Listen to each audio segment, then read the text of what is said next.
And you talk about the plain paper packaging thing for cigarettes.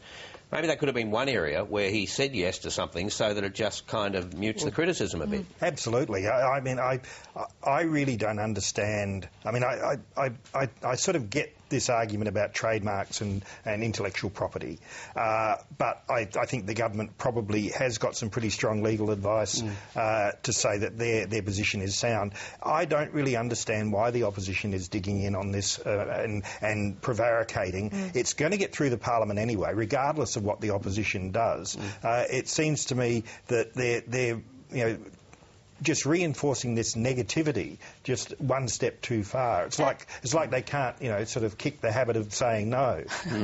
Quit the habit. And I agree. I mean, why would Tony Abbott, former health minister, health freak, step up and say, yes, we're absolutely behind this, but there are some real issues here. There's industry issues. There's corporations that do this packaging and all of that distribution. There's going to be a flow-on impact here. Why not talk about, phasing this in or whatever it is, but come down hard on the message that, yes, on the health front, we have to move to this. Yeah, I mean, if it wasn't going to work, why is the international tobacco industry lining the Sixth Fleet up off the shores of Sydney with all the guns aimed? Maybe Tony Abbott needs the equivalent of political patches, do you think? John Clark did an ad for the Cancer Council many years ago, and they've resurrected it, and they're starting to run it again as of today, so let's have a look at that.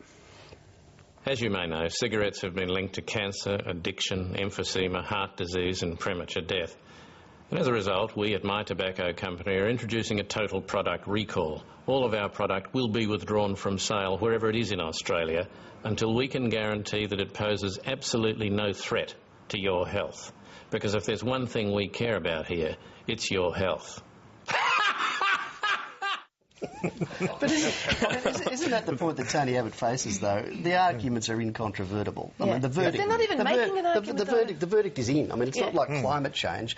I mean, it is time to say yes. It is time to say yes, but also, I mean, the argy-bargy over, well, we don't know if it's going to work. That's true. We don't know if it's going to work because no one's taken them on yet to do it, According to leaks from the party room, though, Nick Minchin suggested that they should say yes to something else, and that is that they should not oppose the excise increase on alternative fuel.